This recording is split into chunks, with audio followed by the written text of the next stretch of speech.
Okay, so welcome to Matri Satsang of Anandamayi Ma. And I have to always give this disclaimer that we are recording this, and we will put it on our YouTube channel, which is Anandamayi Ma Satsang West. And devotees do access it and go over these readings again. It's very wonderful. And we hope it doesn't discourage you from participating. We'll have an open sharing session later on in the program. But welcome now. We're here to think about the wonderful life and teachings of Sri Anandamayi Ma. And I always encourage people by saying at the beginning that Ma said many times, we can't even think of her unless she first thinks of us. So we are all here because Ma has thought of us and given us her grace. So our response should be, we want to learn more. We want to figure out why she called us and respond by following the things she suggests in our lives. So that's where we're here today. And Ma is such a storehouse of spiritual blessing. Just to remember her is to be uplifted and blessed. Because the whole idea of bhakti yoga is we want to get out of our continual circle of thoughts where we're just thinking about our little selves and our little lives and our little story, and we're trying to break through that and remember the greater being who loves us, who we call God in so many different forms. And when we think of Ma, the very thought of her just lifts us out of ourselves and lifts us to a wider plane of consciousness. So that's our hope today, that we'll all be lifted up by Ma and blessed. And we always like to start, one reason we've begun these satsangs is not just to learn to study her, but also to have community. So even though we're on Zoom and only a few of us are local here, we have this wonderful community of people who love Ma and who want to study more about her and be lifted up by her. So I ask for patience, but I always like to introduce every single person who comes today. So first of all, I'm missing a wife. She's in there somewhere. But my name is Mangalananda, and I first came to India in 1973 just to meet Anandamayi Ma, and it's really hard to find her because she moved constantly, but I grabbed her, got hold of her, and traveled with her in 73, 74, and received mantra diksha from her in 73, and been living in her options basically ever since within her lineage. And I'm an appointed acharya. That just means a teacher, a lineage teacher from Ma Sharanam Ashram in central India. Although I'm in San Francisco now, I live in San Francisco. So that's who I am. And I want to introduce my co-host, Pragya Hallstrom, who's the author of the book Mother of Bliss, a beautiful book about Ma. And she hosts our Matri Satsang in the Boston area for many, many years. So Pragya, will you introduce yourself and say hello? Jai Ma, everyone. So good to see you today. It was just something so precious to be able to come together in the name of Ma on these Sundays. And I'm so happy to see you all. Jai Ma. And we'll talk about the great event, capital G, capital E, later when you do your reading. And okay. Renu, our co-host, our technical co-host, is the ever ready to serve wonderful devotee, Renu Chaudhary. Renu, we say hi. Hey, Ma. Hi, everyone. And so what we do is Renu will call out your name in some system that she's devised. And just if you look to the bottom left of your screen, you can just push unmute, or you can even just hold your space bar down and unmute.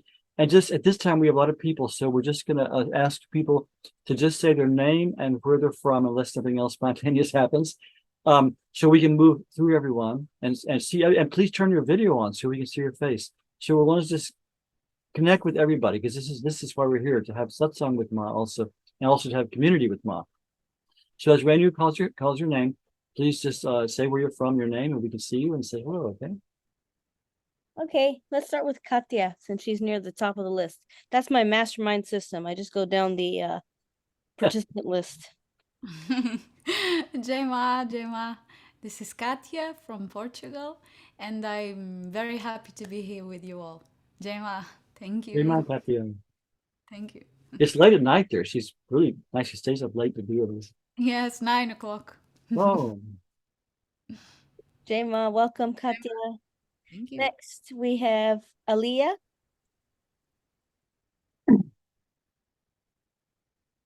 Jai Ma, everyone. This is Aaliyah and Neeta Padamsi from Boston.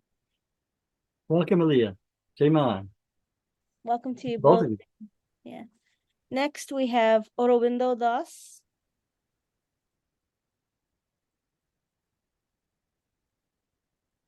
Aurobindo Das, you have to unmute.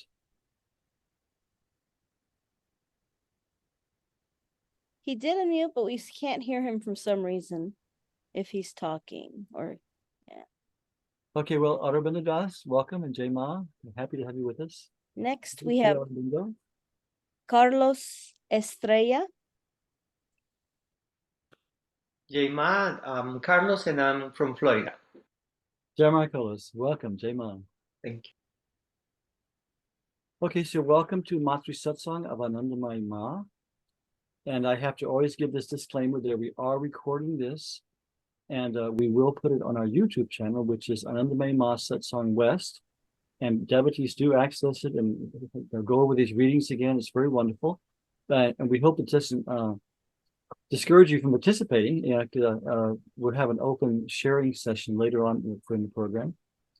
But welcome now. We're here to think about the wonderful life and teachings of Sri Anandamayi Ma. And I always encourage people by saying at the beginning that Ma said many times, we can't even think of her unless she first thinks of us. So we are all here because Ma has thought of us and given us her grace. So our response should be, we want to learn more. We want to figure out why she called us and respond by following the things she suggests in our lives. So that's where we're here today. And Ma is such a storehouse of spiritual blessing. Just to remember her is to be uplifted and blessed. Because the whole idea of bhakti yoga is we want to get out of our continual circle of thoughts where we're just thinking about our little selves and our little lives and our little story, and we're trying to break through that and remember the greater being who loves us, who we call God in so many different forms. And when we think of Ma, the very thought of her just lifts us out of ourselves and lifts us to a wider plane of consciousness. So that's our hope today, that we'll all be lifted up by Ma and blessed. And we always like to start, one reason we've begun these satsangs is not just to learn to study her, but also to have community.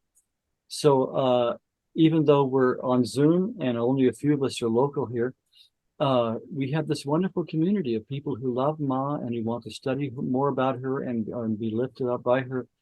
So I ask for patience, but I always like to introduce every single person who comes today. So first of all, I'm missing a wife. She's in there somewhere. But my name is Mangalananda, and I first came to India in 1973 just to meet Anandamayi Ma. And it's really hard to find her because she moved constantly, but I grabbed her, got hold of her, and traveled with her in 73, 74, and received mantra diksha from her in 73. And been living in her ashram basically ever since within her lineage. And I'm an appointed acharya. That just means a teacher, a lineage teacher from Ma Sharanam ashram in central India. Although I'm in San Francisco now, I live in San Francisco. So that's who I am. And I want to introduce my co-host, Pragya Hallstrom, who's the author of the book Mother of Bliss, a beautiful book about Ma. And she hosts our Matri Satsang in the Boston area for many, many years. So Pragya, will you introduce yourself and say hello? Jai Ma, everyone. So good to see you today. It was just something so precious to be able to come together in the name of Ma on these Sundays. And I'm so happy to see you all. Jai Ma. And we'll talk about the great event, capital G, capital E, later when you do your reading. And Renu, our co-host, our technical co-host, is the ever ready to serve wonderful devotee, Renu Chaudhary. Renu, we say hi. Jai Ma. Hi, everyone. And so what we do is Renu will call out your name in some system that she's devised. And just if you look to the bottom left of your screen, you can just push unmute, or you could even just hold your space bar down and unmute. And just at this time, we have a lot of people, so we're just going to ask people to just say their name and where they're from, unless something else spontaneous happens. So we can move through everyone and see, and please turn your video on so we can see your face. So we want to just connect with everybody, because this is why we're here, to have satsang with Ma also, and also to have community with Ma. So as Renu calls your name, please just say where you're from, your name, and we can see you and say hello, okay? Okay, let's start with Catia since she's near the top of the list. That's my mastermind system. I just go down the participant list. Jai Ma, Jai Ma. This is Catia from Portugal, and I'm very happy to be here with you all. Jai Ma, thank Hey, Ma, you. Catia. Thank you. It's late at night there. She's really nice. She stays up late to do this. Yes, 9 o'clock. Oh, Jai Ma, welcome, Catia. Thank you. Next, we have Aliyah.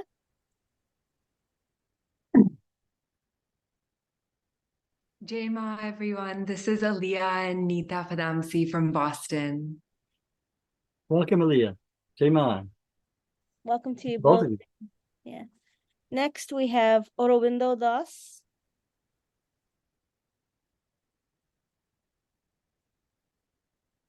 Anandamayi Das, you have to unmute.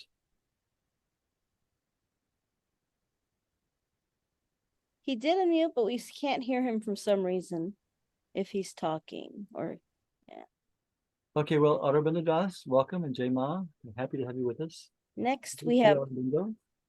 Carlos Estrella. Jai Ma, I'm Carlos and I'm from Florida. Jai Ma Carlos, welcome, Jai Ma. Thank you. All right, welcome, Carlos. Next we have David Castleman. And they have their video off, but maybe they can unmute. Are you there, David? I don't see any movement on that, so welcome, Mhm. David. Actually, I know he's from Santa Rosa. Next we have Linda and David. We're Linda and David in Virginia, and we just purchased the newest book from Miss Holstrom on Amazon today. Good, good. Always good to see you both. Jai Ma. That's my sleeping pill. It's good. Good. I, c- You can sleep too. It's true. It'll influence I you. can read, whenever I read these small books at night, they get me sleepy real fast. I just go to bed in my sleeping pills. That's good. It's very Nice. Next we have David Aslier or Aslier. I don't know how to pronounce his last name. Hi, Jai Ma. I'm from San Diego, and I'm glad to be here. welcome, David. Welcome, Jai Ma. Welcome. Next we have going. Let's see. Haripriya Didi, I think. Jai Ma, here's Haripriya from South Germany. I want to give my deepest respect for Prasati for this wonderful work. And I want to give a feedback. It arrived, the first volume arrived in Germany in between of 2 days from Amazon. Also, it's already in Germany. And the second volume I order on Thursday, and I will get it on Tuesday. I have already myself translated some books from Ma, and I know how much work, hours, years she is working on this. So thank you very much. It's a wonderful seva. Good, Jai good. Ma. Always good to see you, Haripriya. And Sue, were we talking about that was the great event, a Pragya's new book coming out about Ma. So we'll talk about that later. Yeah, it's Yes. wonderful. Jai Ma, Jai Ma. Jai Ma. Jai Ma. Jai Ma. Jai Ma, welcome. Haripriya Didi. Next we have Janet and David. Jai Ma Jai from Ma. Florida. Yeah. Jai And Ma, very Janet, David, good to see you. Don't let me forget at the end, we'll ask about the in-person Matu Satsang. very good. Yeah, I forget things, so you gotta remind me. Jai Ma, welcome. Next we have Julia. Hello, everyone. Jai Ma. I'm in Canada. the shores of Georgian Bay. Oh, Jai Ma Shama, good to see you. Jai Ma, welcome, Julia. Next we have Dr. Murad. Jai Ma, Murad from Boston. Jai Ma, Dr. G, good to see you. Jai You Ma, missed the last few months. I've been traveling. Good to see you. Jai Ma. Jai Ma, welcome. Next we have Rafael. Jai Ma. Oh, is that me, Rafael? Oh yeah, Raphael. Hello, Jai Ma. Rafael. Okay, Jai Ma, everyone. Oh, do we have two? We have two. It's okay, We have it's all two. good. We'll just Oh, get interesting. Raphael and Rafael. Okay. Okay, it's San Ma. You can call me San Ma, last name. Jai Ma, everyone, in Mount Shasta. Welcome and Jai Ma. Good to see you. Good to be here. We have Raphael number 2. Jai Ma. Jai Where you Ma, from? Rafael. Where are you from? From Where are you? Milwaukee, Wisconsin, right now. Very good. Welcome, Jai Ma. Jai Ma. Okay, Jai Ma, welcome, Rafael. And next we have Michael Zeev.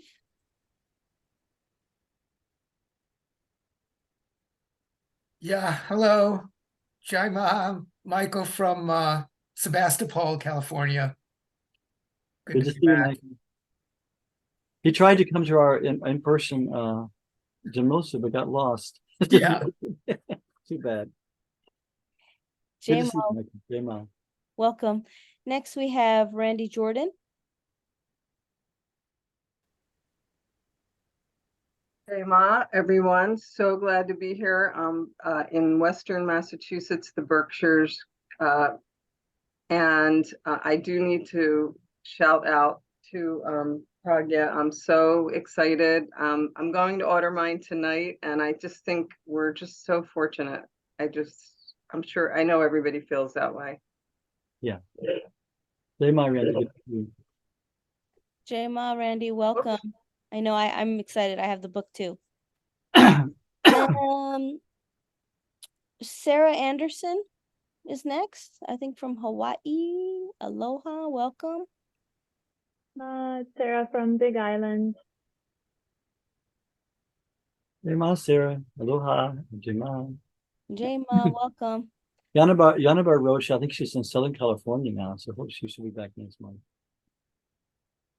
Okay, welcome. Next we have Saraswati. Jai Ma, greetings from Buffalo, New York. So happy to be here. And I am savoring the book and trying to, as best I can, go very slowly through it.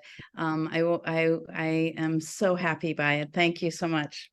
Good. Good to see you, Saraswati. Jai Ma. Jai Ma, welcome. Next we have Savita Didi. Hey Ma, I'm Savita and I'm in the Bay Area near Acharya, Mangalananda, and Renu, and my 2 books. So yeah, gee, so excited to read it as well, and really excited to hear you read it and to hear Ma come through your voice. So thank you. Jai Ma, Savita. Jai Ma, welcome. Next we have Seamus and Bon. Hey Ma. Ma. We are in Boston, a little north of Boston, and I'm Seamus. This is Bon, and we also have the book. We had to read it today, this morning. It's incredible. I'm really enjoying it. Thank you for the gift, Pragna. Welcome to both of you, Jai Ma. Of course, yes. Thank you. Jai Ma, welcome to you both. And next, participant list, sorry. Next we have Tumi.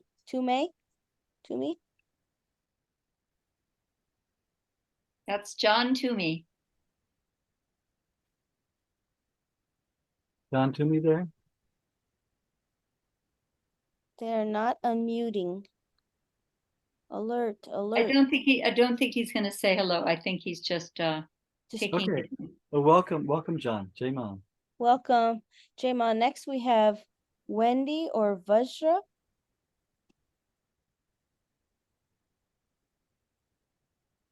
Vajra.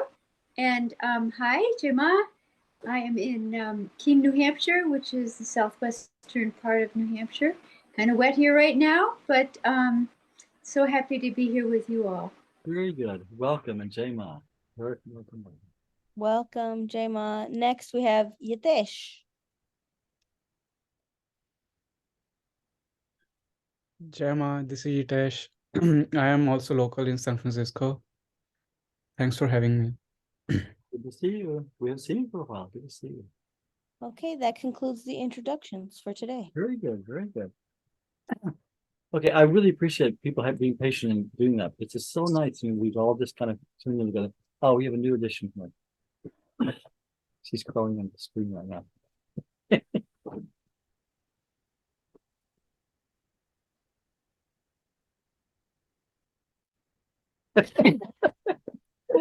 Out of the blue, here was mine. Who are you? You have to introduce yourself. I'm the wife of Mangalananda. I'm Gloria. Also known as Sriram Kaur and Jyoti or Sweetie. Okay, so we're all here. So let us begin this wonderful satsang of remembering Ma, remembering her teachings. And we have kind of a liturgic way of doing this. If those of you here for the first time, I like to always read Ma's words of assurance that she is definitely here before us and very much aware of us. Ma is a divine being who, though she no longer has a body in this world, is still fully keeps that name and form, that contact point through which we can always contact her. So here are some of Ma's words. She says, I am ever with each one of you, wherever you happen to be. But your vision is tied down to worldly matters, and you have little time to direct your eyes to this body and your thoughts and actions. What can I do? It's one thing we can do, Matri Satsang, and remember her. But know it for certain that whatever you do in thought and deed, whether you are near or in distant lands, never escapes my loving attention. Just as at a flash of torchlight, your faces gleam forth in their bold outlines, all your facial expressions appear in my mind when you meditate on me, or talk about me, or sit down to play with me. So Ma is very much with this. I want to read a few more words of her along the same line. He says, Ma frequently referred to herself as this body. She would sometimes say I, but usually say this body says. For this body, the question of accepting or declining anyone does not arise. At all times and under all circumstances, in inspiration and in dryness, this body remains and ever will remain with everyone. This is called infinite consciousness, where she can be aware of all of us at once because she's seated in the depths of our own souls. She said, this is nice. This is Ma's own words saying, exhorting us, in all your activities, in all your sadhana, Ma is with you. With perfect repose, sit still thinking, in the midst of emptiness, Ma is with me. This will give you ananda. Whether you meditate quietly or laying down, feel Ma is with me at every single moment. And she says, for one who knows me, I am one with him. For one who wants to know me, I am very near to him. And for one who does not know me, I am a beggar before him. It's sweet. Yes, I'll say, you ask if I love you? You may or may not be able to be without me, but I simply cannot do without any of you. That's only words. So we always like to start, we're going to intellectually think of Ma and think of her words and study these things, but we'll start by relating to her with our heart. And the most beautiful thing is to chant to her. So we usually chant this chant, Om Ma Sharanam, which is kind of the theme song of our Ma Sharanam ashram in India. I usually do it, but today we're going to have a little more participation from our community. And our dear friend Catia from Portugal is going to sing the opening kirtan, Om Ma Sharanam. And Sharanam, yeah, it's really sweet. Sharanam, it means a place of refuge, a place of calm in the storm of life. It means that stability, that place where you can always go to. So Om Ma Sharanam, we take refuge in Ma. So Catia, take it away. Yes, thank you. Thank you very much, Mangalananda ji.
Sharanam, Om Ma Sharanam, Om Ma, Om Ma Sharanam, Om Ma, Om Ma Sharanam, Om Ma, Om Ma Sharanam, Om Ma, Om Ma Sharanam, Om Ma, Om Ma Sharanam, Om Ma, Om Ma Sharanam, Om Ma, Om Ma Sharanam, Om Ma, Om Ma Sharanam, Om Ma, Om Ma Sharanam, Om Ma, Om Ma Sharanam, Om Ma, Om Ma Sharanam, Om Ma, Om Ma Sharanam, Om Ma, Om Ma Sharanam, Om Ma, Om Ma Sharanam, Om Ma, Om Ma Sharanam, Om Ma, Om Ma Sharanam, Om Ma Sharanam, Om Ma Sharanam, Om Ma Sharanam, Om Ma Sharanam, Om Ma Sharanam, Om Ma Sharanam, Om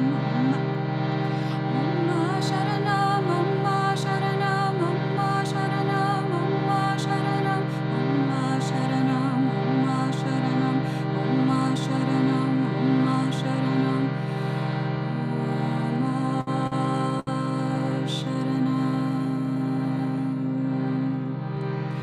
one last time, together, all together. Om Ma Sharanam. Om Ma Sharanam. Om Ma Sharanam. Om Ma Sharanam.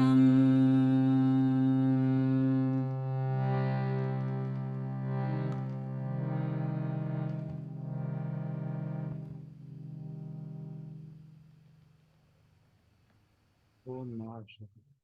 Absolutely beautiful, Catia. Thank you. Thank you. Right, I Thank was you sitting very here much. crying. Thank you. Thank you You very got the much. job. Yes. Good, good. Okay, so now we've connected them all through the heart, through music. I like to always read something at the beginning of either something from Ma's life or people's interaction with Ma, not just her words. We start with kind of just setting the stage of seeing how Ma moved through the world. So this is from Swami Joyananda Giri, a Bengali Swami, but he's writing it from when he was still a householder, and just his kind of first interaction with Ma. He's very. I thought this was just very sweet. He's very humble, so he keeps kind of when you put yourself down. What's it called? Degenerate yourself. Put yourself down. Yeah, he's kind of does this a lot. Anyway, it's a very sweet thing. So this is kind of his version of his first darshan with Ma, Swami Jayananda Giri. It was in the last week of November 1955 that I had my first darshan of Ma. The place was Kalibari near Birla Temple in New Delhi, where a pandal, that's a large tent, had been put up specially for the Samyan Sapta, which was held there from 22nd to 29th November. I had been interested in spiritual things right from my college days, the lives of saints, the speeches and writings of Swami Vivekananda and Swami Ramatirtha being my favorite subjects of study. The interest had grown with the passage of time, and in 1951, when a new job brought me to Delhi, I found better opportunities for satsang. By 1954, that is just a year before my darshan of Ma, the unseen had begun to attract me so much that mere studies failed to satisfy me. I therefore started praying to God to give me a chance to meet someone in flesh and blood who had actually seen him. In those days, I would often sit alone and pray fervently, somewhat as follows. O Lord, I wish to see you, but I realize that I am totally unfit to have your darshan, as, being a householder, I do not possess the right quality of purity for it. In the circumstances, since I cannot have direct communion with you, please let me have an indirect experience by meeting someone who may have seen you. Very sweet, humble prayer. I did not know then what I was praying for, as God is not seen and known by anyone other than himself. It is only when the ego dies that God is seen, and when the ego is not there, He who sees him is he himself. So he goes on to say he met a really wonderful sadhu called Balkishan Das, who he just calls Swamiji. And then he met another saint near Bayananda of nearby ashram. So then he started having satsang with this righteous Swami. Virananda, who I call Swamiji, had traveled extensively all over India and had for some time, as he told me, even stayed with the outstanding sage of Uttarkashi, the late Swami Tapovanam. After several months of satsang in nearby Dham, I happened to ask Swamiji one day, "Sir, you have seen almost the whole country and met many great Mahatmas. Who, in your opinion, is today the foremost among them all in India?" Now, this is a saint himself speaking, who had seen so many different saints. He replied that he had not moved out of the ashram nearby Dham for some 10 to 15 years, but when he was still a wandering sadhu, he had found that the consensus among the leading Mahatmas then was that in the spiritual hierarchy in India, there were 4 sages on the top. Anxious to know who they were, Swamiji satisfied my curiosity by mentioning their names as Mata Anandamayi, Sri Aurobindo, Maharshi Ramana, and Swami Tapovanam.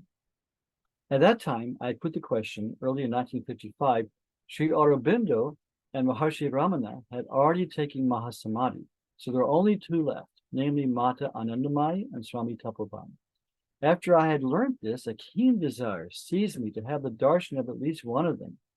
Swami Tapovanam, I was told, never came down below Uttarkashi, and to a man so immersed in the world like myself, Uttarkashi in those days appeared too distant.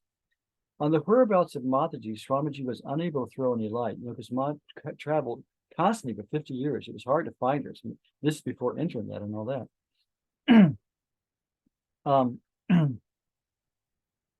And so several months passed, and I continued visiting nearby Dham as usual and having Swamiji satsang.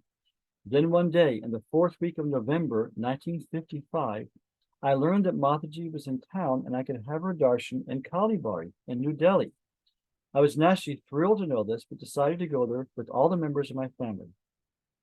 It was around 11 a.m., I believe, when we arrived at Kalibari and found Ma seated on the right side of a raised platform at the far end under a shamayan, the right half of which was filled with women and the left half with men.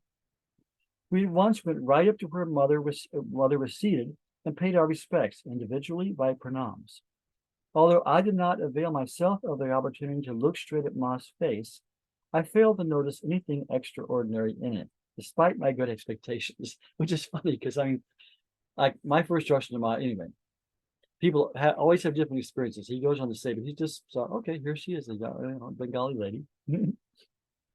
Fortunately, however, we did not leave the place immediately after the pranam, but sat down among the assembled devotees, my wife and children in the women's section, and myself among the men. My thoughts after I sat down there were somewhat as follows, and he's very honest about things. I was certainly lucky to have the darshan of one of the 2 greatest living sages of India. Of course, I had not noticed anything miraculous in Ma, but that did not really matter much. I'd wanted to see such a big saint, and God has graciously fulfilled my keen desire. So I was now one of the privileged among the seekers in the country. Just when thoughts of this kind were coming to me, I noticed that someone near Ma was requesting her to say something. And so far as I can recollect, she was replying that this body, meaning herself, did not say anything. That is, she does not make speeches. However, it soon became clear that Ma was going to sing a bhajan or do some kirtan. What Ma sang that day I could not make out, as it was in Bengali, and I was then a total stranger to that language. But the effect which her voice produced in me was utterly unexpected and of a most extraordinary nature. As the words of the devotional composition which came out of her Srimukh, at her lotus mouth, reached my ears, they purified my entire being. Tears began to flow freely and my physical frame began to tremble. This reaction, which continued unabated as the singing lasted, made me feel that the voice I had heard was not a human voice, and therefore Ma was not only one of the greatest among the living Indian sages, but also a being of another dimension. See, he's had the real vision. It wasn't his intellect. His intellect first said, oh, I don't see anything unusual. But then his heart, his being, touched out. I was then 48 years old and had heard many a devotional piece, including highly uplifting recorded music, but never in my whole life had any vocal program produced such a spontaneous reaction in me as I had experienced that morning. And so I find myself saying again and again in my mind that Ma was superhuman, and that her darshan, which I had a few minutes earlier, although from a close quarter, had really been no darshan at all, for I'd failed to catch the divine in her. In other words, from his side, it wasn't a darshan. He wasn't looking right.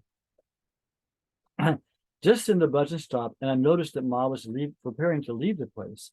As I saw her getting down from the dais and covering the short distance to the narrow passage between the pandal and the compound wall of Kali Bari on the right, I rushed out from where I was seated and took up a position just outside the entrance to the tent and at a distance of some 15 feet from the passage, so that I could see her as she walked by. I was still trembling and my eyes were wet with tears when I planted myself in that position with my entire being, awaiting with 100% concentration the moment when Ma would again become visible, and I would have her darshan with my new faith about her divinity firmly planted by her in my heart and mind. See, the darshan is true. It takes two people. It takes the darshani and the one who's accepting the darshan. So he's got the right idea now. And when she did emerge in that passage, her eyes met mine, and this time the effect was even more pronounced than what her voice had produced a little earlier. I found myself quivering as I'd never experienced before, with tears flowing spontaneously and without break, as the divine vision passed before my eyes, leaving me speechless and spellbound. I kept on turning in the direction in which the party was still moving, till the never-to-be-forgotten sight disappeared from my view. Now he kind of denigrates, that's the word I'm looking for, denigrates himself a little more. After gradually calming down, I began to take stock of the astounding situation in which I found myself. First of all, I felt completely convinced that I had, for the first time in my life, come face to face with someone who, though moving about in the world like human beings, was certainly not an individual like any of us. Secondly, the inexplicable experience which I had gone through made me feel that I was like a grain of sand at the foot of Mount Everest, which Ma was in the spiritual field. From this, I concluded that there was nothing in common whatsoever between her and myself, and therefore, see, this is kind of negative humility, and therefore, the question of my entertaining any thoughts of coming nearer to her did not arise. Any attempt on my part seeking her company, I clearly felt then, would be as absurd as that of an unskilled and useless village urchin wanting to have acquaintance with, say, the President of India. See? But he admits later on this was totally false, because Ma was also extremely accessible, you could interact with her both inwardly and on the other plane. Even though she was so busy, she always had time. Whenever I asked for private to talk to her, sometimes it'd be 2 or 3 days, but she'd always say yes, and she was just very, anyway. But he's an humble soul. So this is his experience. He's very honest about it. And therefore, I did not stay back at the Kali Bari to inquire as to who Ma was, where she lived, and whether it was possible to spend time in her presence. So he goes on and on about how horrible he was and all this. Okay, so then, my second darshan of Ma, because so he didn't even try to seek her anymore. He was like this great experience. We thought, I'm too insignificant. I can't possibly be in Ma's presence. And Ma was there for us. She came for us.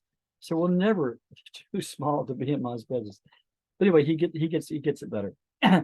My second darshan of Ma, after my first darshan in November 1955, I never thought of her again as in the light of my own clear experience described in the first article. This with him. Ma was a celestial being to whom a seeker like me with so many imperfections did not deserve any access. The Divine Mother, the Patipavana, the purifier of the fallen, had, however, decided otherwise. Seeing the miserable plight of her child, who was failing repeatedly in his struggles against his weaknesses, the Kripa Maya's Karuna, that is the grace-filled compassion, had been aroused, bringing me into the region of her Kayal, and so I could not remain outside the circle of her devotees, all of whom, as we understand, are chosen by her. She chooses, we don't. How this happened throws an interesting light on her super dynamic Leela, Ma is always in the move, and everyone in her incessant movements is full of significance. One of these brought her one day to Delhi, some 28 months after I'd had my first darshan. Now, apparently unconnected with her visit, a small worldly that was going on in our family circle. And he goes on and on. Okay. So one of his relatives mentioned that Ma is coming. So naturally, when I heard the name of Ma, I was completely taken aback. Apart from the fact that the girl's father suddenly went up in my estimation as some sort of an angel because he seemed to be so familiar with Mataji, and his family, a blessed family which enjoyed the protection of a sage of that order, the prospect of a second divine darshan brought back a vivid recollection of my past experience. While considering myself as not deserving of the rare privilege, I still welcomed the opportunity as God sent and began looking forward to the moments I'd be spending in her blessed presence. When we arrived at the ashram the next morning, we must have gone to Delhi ashram, Ma was giving darshan in the central hall. As the girl's father had requested permission to do Ma's puja in her own room,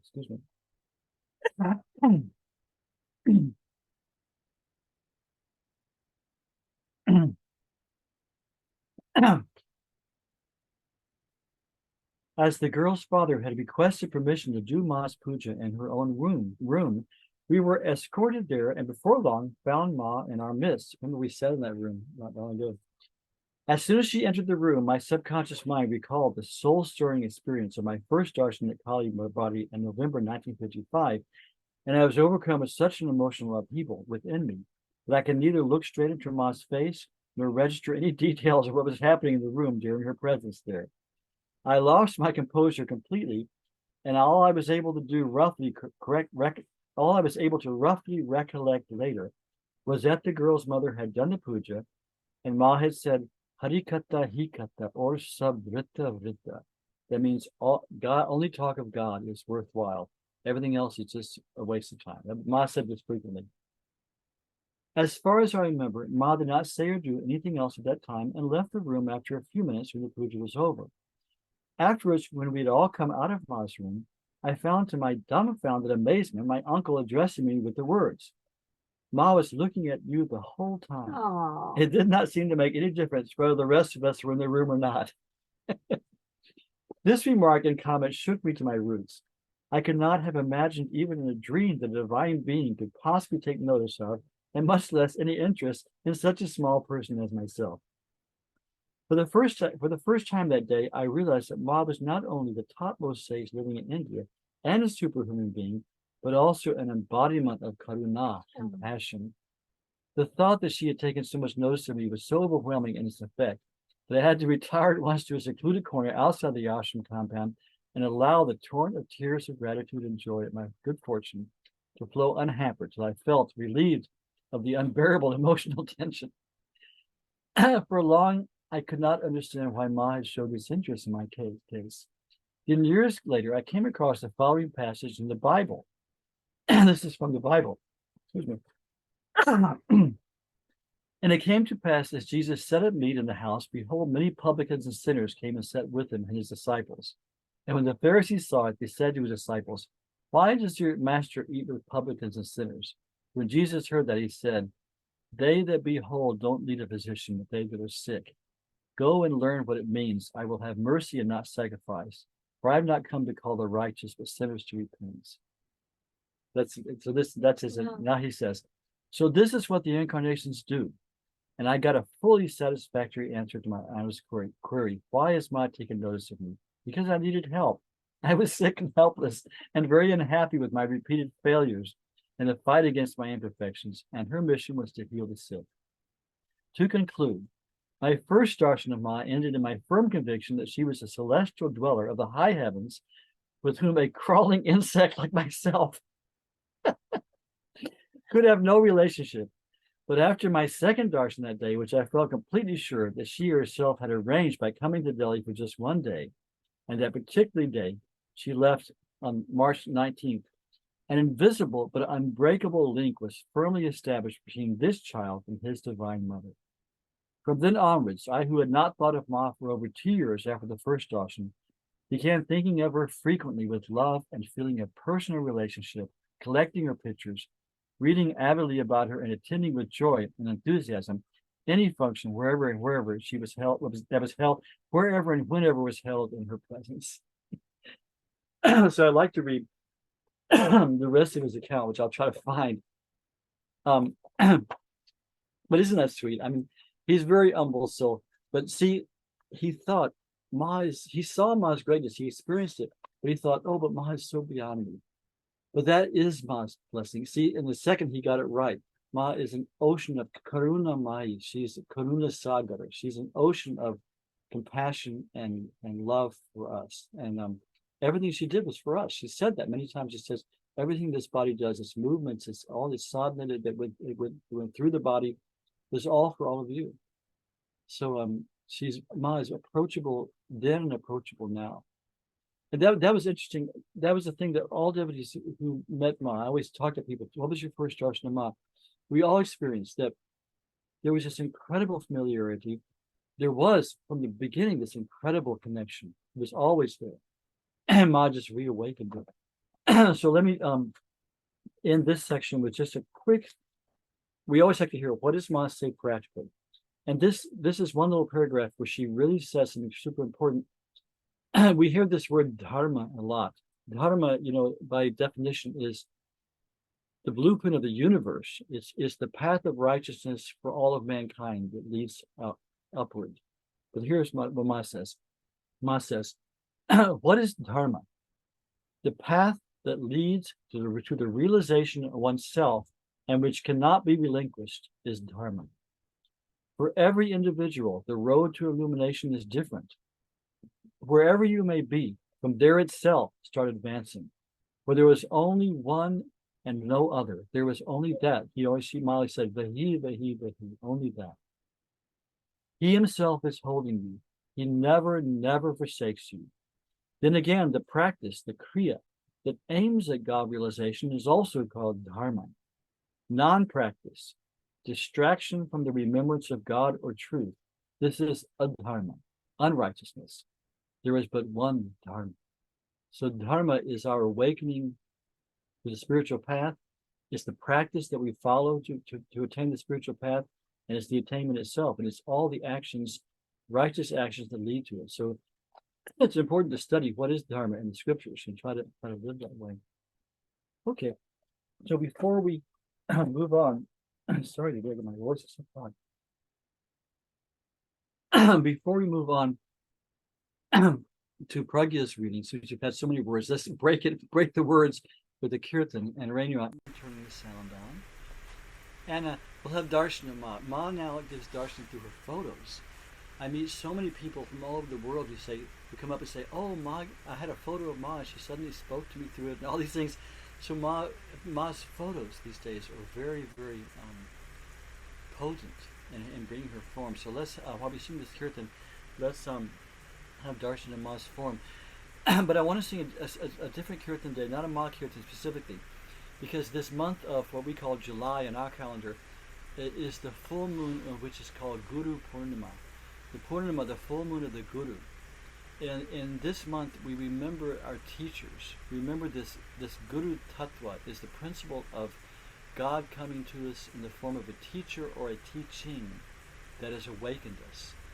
And most people who came to Ma had other gurus, and Ma was always respectful. She said, I never take someone away from their guru. She always said, do what your guru has told you.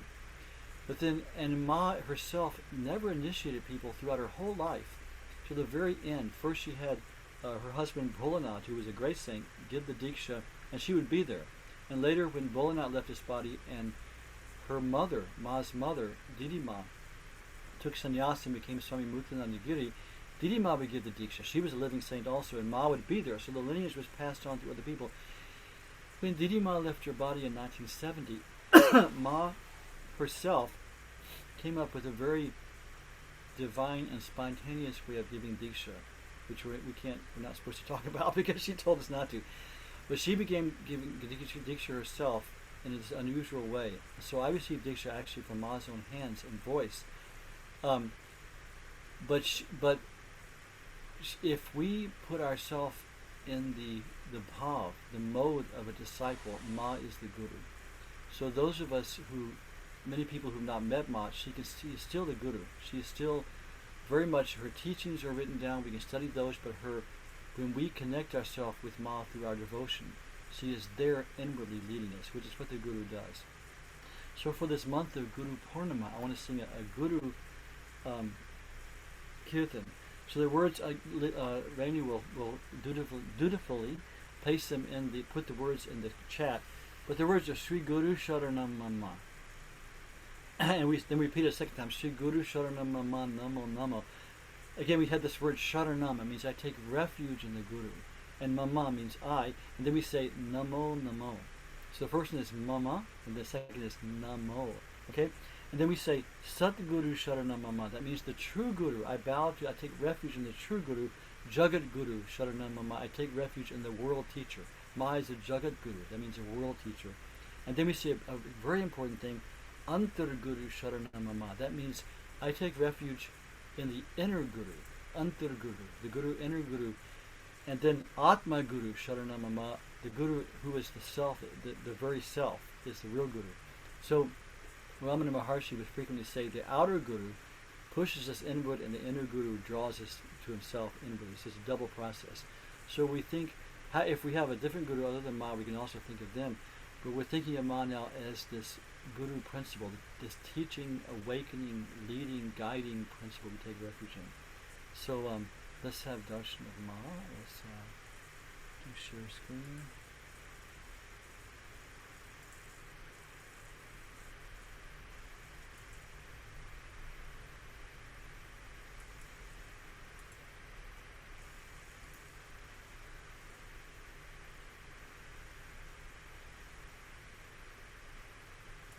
Okay, hopefully that will work. So Sri Guru Sharanam. We start with the different. We start with Guru Dev Sharanam Mama. O divine Guru, I take refuge in.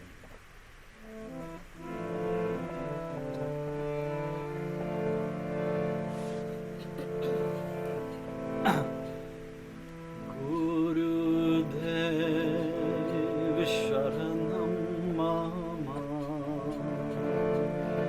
Guru Dev Sharanam Mama. Guru Dev Sharanam Mama. Guru Dev Sharanam Mama. Guru Dev Sharanam Mama. Guru Dev Sharanam Mama. Guru Dev Sharanam Mama.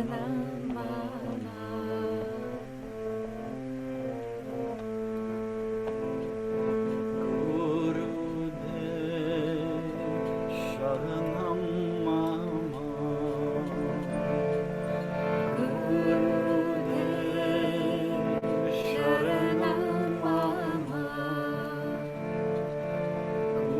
Guru Dev Sharanam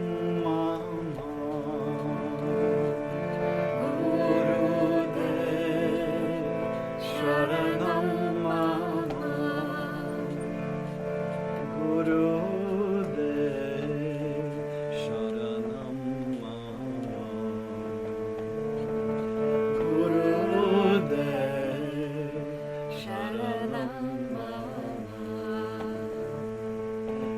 Sharanam Mama. Guru Dev Sharanam Mama. Guru Dev Sharanam Mama. Sharanam Mama. Sharanam Mama. Shri Guru Sharanam Mama. Shri Guru Sharanam Mama. Namo Namo. Shri Guru Sharanam Mama. Shri Guru Sharanam Mama. Namo Namo. Shri Guru Sharanam Mama. Shri Guru Sri Guru Sharanam Mama. Sri Guru Sharanam Mama. Namo Namo. Sri Guru Sharanam Mama. Sri Guru Sharanam Mama. Namo Namo. Sri Guru Sharanam Mama. Sri Guru Sharanam Mama. Namo Namo. Sri Guru Sharanam Mama. Sri Guru Sharanam Mama. Namo Namo. Sri Guru Sharanam Mama.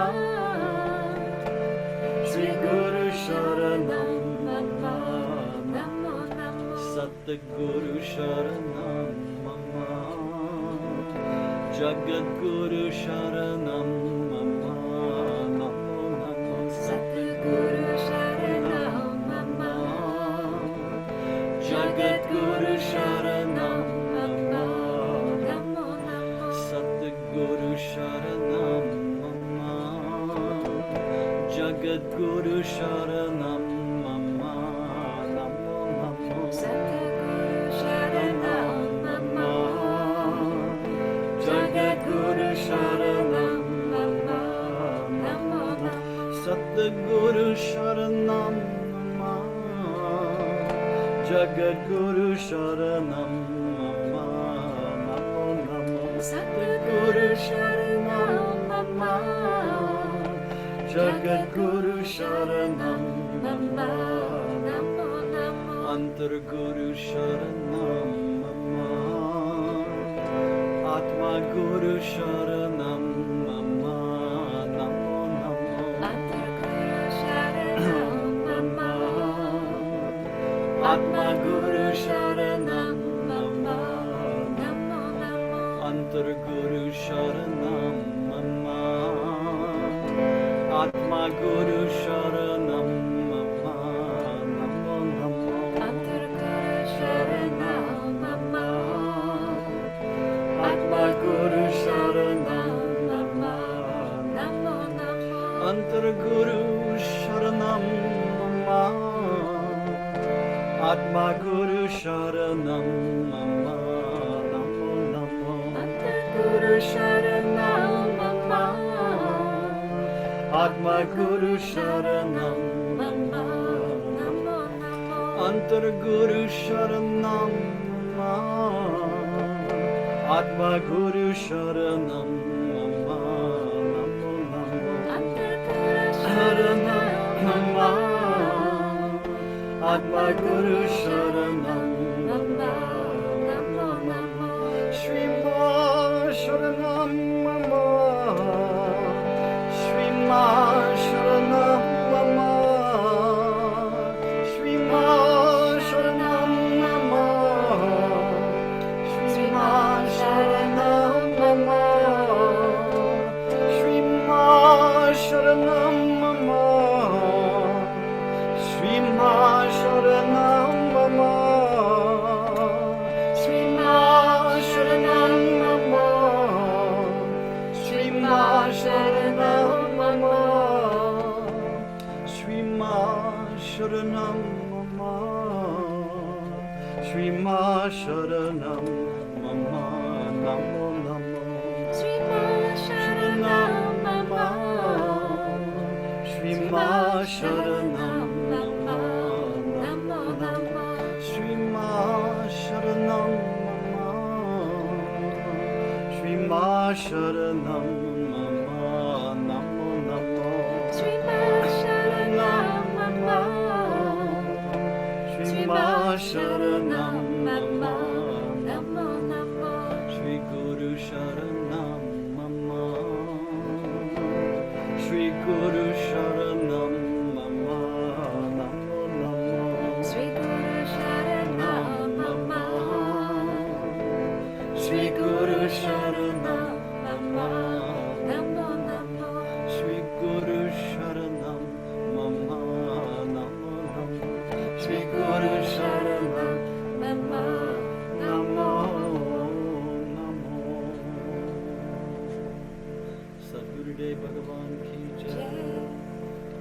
Anandamayi Mata ki jai.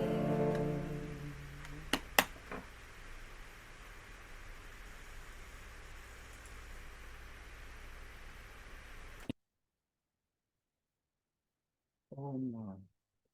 So now let's hear from Pragya and the great news of the publication of these 2 volumes of the book. Why don't you, I think there's some people here for the first time. Pragya, why don't you give a brief history on how this has happened, the great news. Thank you so much. It's wonderful because, gospel means good news. And that's one reason I chose that title. So I guess I want to say, first of all, although I've been so appreciative of everyone's, congratulations and so forth, these books, these are Ma's books. Everything about this publication is Ma's Leela. From the beginning, it's a magical story of how they came to be, and I was only a vehicle. So it started with a friend of Mangalanandaji's and Arpitaji's, who was with Ma in India at the same time as they were as young men. His name was Gadadhar. And was he kind of your age, Mangalanandaji? Yeah, I actually lived in an ashram with him for about a year before I went. He was maybe a year older than me. Yeah, so you guys were about the same age. And his seva in Ma's ashram was to collect the recordings that were being made of Ma speaking. And sometimes they were made in a formal setting, like in a Sanyam Saptaha, where Ma was speaking to a lot of people, but sometimes they were made in someone's backyard, while Ma was having an informal visit to a family of devotees. And this tape recorder went along with Ma, and one of the girls, the women brahmacharinis around Ma, would push the button and record whatever was going on. So some of these conversations are very intimate, and some of them are not on completely lofty topics. But we've decided to include everything in here because Ma clearly wanted them all to be recorded and to be, to come to us today. Then when Gadadhar left his body as quite a young man, his parents, who were a flight attendant and a head of a bank in Oklahoma City, his parents donated the archive of all the things he had collected to the Harvard Divinity School Library. So that in itself was kind of a miracle, that they knew that these were so precious that they needed to be preserved. And then this archive, was kind of put away on these shelves. And I happened to go into a back room and discover it one day as it was being cataloged. So in my mind, I knew that there was this treasure trove at the Harvard Divinity School Library. And many years later, our friend, Swami Guru Sharanananda, was visiting with me, and he saw that I had been given not the tapes, but transcriptions and translations of the tapes at the time of that the archive had been opened, because I gave a talk at the archive opening. And he saw this huge carton of transcriptions, and he said, "Pragya, this is a gold mine. You have to publish these. You have to edit them. You have to make it available to other people." And so about 8 years ago, this process started, and many, many people helped along the way. They had been translated by a California Sanskrit pundit named Satyapal Sharma. And then we took his translation, he was not a devotee of Ma's. So I listened to it with Ma's grandniece, Jaya, who many of you know as a beautiful singer. She and I listened together, and we just refined them. We changed them where we felt they weren't really reflecting Ma's teachings. And in some cases, Jaya translated the Bengali, which was not translated yet. So it's like so many pieces came together, to end up with these volumes. And finally, Yogi Impressions, which is a publisher in India, decided to take this project on. So I just wanted to emphasize that when I look at these books, all I can say is, this is Ma's Leela, this is Ma's Kayal, this is Ma's will, and she made the whole thing happen. So today I opened up the Gospel of Ma, Volume 2, to page 166, tape number 63. This is one of my favorite passages. It's from the Sanyam Saptaha in Kanpur, November 15th, 1975. So before I begin, let me just say that in Sanskrit, the word aham, A-H-A-M, has two meanings. And one is with a small a, the small I am this person, I am this incarnation. When aham has a capital A, it refers to the great I am, the one, ultimate reality. So just to say that before we begin. The questioner, Ma, I have a lot of aham. In this case, he's referring to ego in me. I am in a lot of pain when it increases. Please save me from this aham. Please tell me in your sacred words how I can avoid this aham. Please at least tell me the way that it won't disturb me. Shri Ma, you've been listening to all these Mahatmas for such a long time. Everything is precisely designed for aham nivritti, the removal of aham. It is only he. These Mahatmas have been explaining in so many words just how to manifest him. Couldn't you follow what they said, Baba? And then Swami Nirmalananda says, I think he could not follow well. That is why he asked this question. Shri Ma, aham means ahamkara or aham kriya, ego or the actions of the ego. It is the kriya, action, that gives pain, the I-ness in quotation marks, that brings all kinds of miseries. If you ask this body, she will give you only one straight answer. Follow the instructions of your guru. Try to do as your guru says. Follow the injunction of the scriptures. Listen to the sermons from the great ones. Try to bring all of these good things into practice. Engage this I in Bhagavad Bhajana, singing the praises of God. Make a vow. I will try to sing the songs of God. It is very difficult to obtain this human birth.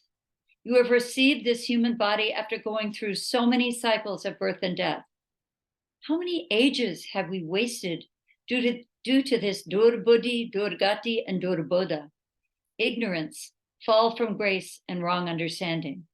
Therefore, that tat, ultimate reality, should manifest now. If that tat is not manifested, this aham will not be removed. This coming and going, death and rebirth, is related only to aham kriya, the actions of the ego. That is why this body always says, widen this aham. Go beyond. Go beyond, this body is mine, this house is mine. Go on widening and stretching your aham so that it mixes with God. You start to widen it with the least difficult intention, saying, I will sing his songs and praises all the time. I will remember him every moment. Starting at that point, if you keep widening your aham, one day you will see that the very aham that was disturbing you and bringing you so much misery will remove your pain and worries and open the way for you to achieve that paramasukkha, supreme bliss. Follow the instruction given by your guru and adopt the method given by him. Today, please give this body the bhiksha, the alms of carrying out what this body said to you. Questioner, Ma, so many people come to you. They worship you as God and perform arati to you. That's where the lights are waved to the deity. You are so famous in this world. Will you please tell me how you feel about all this? And everyone in the audience laughs. at that point, Shri Ma, here's the thing. If it were this body that they worship, this body would have felt the same as you feel. And then everybody laughs in an uproar. They all love God. They come for him. Baba, is this true or not? They are not doing it to this body. They are doing it to God. This body is also sitting and saying, oh, this is all done to God. Therefore, listen, everyone should perform these things only for God. There is no question of feeling or not feeling. They give honor to God and not to this body. So you can take it that way, and everyone should honor him and love him. Everyone should do the kriya, the action that takes him to this state of kriya tita, beyond action, that manifests God to him. You had this question, and you have asked it correctly. God has come to you in the form of this question. You asked, how do you feel about all this? What a funny question. Ma laughs heartily. Even after listening to so many sermons from great Mahatmas, if you still have this question coming to your mind, this body must say that it is God in you who wants to know about this body through this question. It is not you, but God who wants to get the answer from this body. Ma laughs and everyone joins in. This body is speaking to the one who has asked God. Is it okay? You alone are. Jai Ma. Wow, that's beautiful. It's interesting. I did the spontaneous inspiration I had at the beginning of this whole satsang. I was saying how we remember Ma, we widen our sense of awareness. And she's talking about that. It's really true. And in our daily meditation and our japa, we're doing that. We're withdrawing the mind from this, like I was saying, the small circle of thoughts and entering into a larger perception of what the I is, right? The aham. That's really beautiful. Ma was saying that. And she always said, just do what your guru told you. So what are your thoughts about this reading again? Well, I've always loved this concept of widening the aham and the idea, the hope that someday the small I am will become the only I am. You know, I find that very inspiring. And the second part I also love, where this guy is kind of trying to trick her into saying, how do you like being worshipped? And she just doesn't even give him the chance to think that way. She's just saying they're not worshiping this body. They're actually, this morning in the UK satsang, I read a different passage, and there was another point at which she said, you know, it's the Ma that is being worshipped. She's talking about Baiji's death. It was a beautiful passage. But she's saying the Ma that is being worshipped is Ma. The universe is permeated with this Ma. So she's not taking credit, you know, as this body. She's constantly trying to get everyone in everything she says to widen their sense of I am until there's only one I am. So I love this passage. Yeah, that's really super important. And yeah, Ma never told anybody to worship her. That's just, I thought it's crazy. That's the Indian temperament and the devotee's temperament. When we want to relate, we want to worship, so we offer these things and everything. So, but Ma just accepted it. I saw many times. I think twice I've done arati of Ma. No, three times I've done a formal puja of Ma in the person, and I saw many people do it. You know, Ma would come in and they start doing all this stuff, and Ma would always just sit like this and just go into this deep samadhi, she was being totally absorbed, this deep samadhi. So there was nobody there but God. And with Ma, she would always say, there's not even a possibility here that there's a second. There's me and another person. There was in one sense, there was no Anandamayi Ma. There was just this perfect divine unitive consciousness. But then that's why she called herself this body. She could speak through anybody. You know? So yeah, there was no separate being there to worship you. There was just this perfect divine consciousness. Yeah, that is a beautiful thought. And that's what our practice takes us. The more we step back from the mind, the more we begin to experience this aham is wider and wider, and then through Ma's grace. Yeah, beautiful. Any other thoughts, Pregnant? I'm sorry? Any other thoughts? about that? No, I think what I experience whenever I open the book is some new treasure. And no matter how many times I've read it before, which at this point is hundreds of times in the process of first editing and then proofreading, I always find something new, some new insight, some new level of understanding. So I'm so happy for everyone who's going to be able to share that with me. Wonderful. And for those who don't know it, the book just came out. Both volumes just came out. I've only got the first volume. I'm going to order the second one. I'll be reading it every night. But it's like an epic step in the literature of Anandamayi Ma.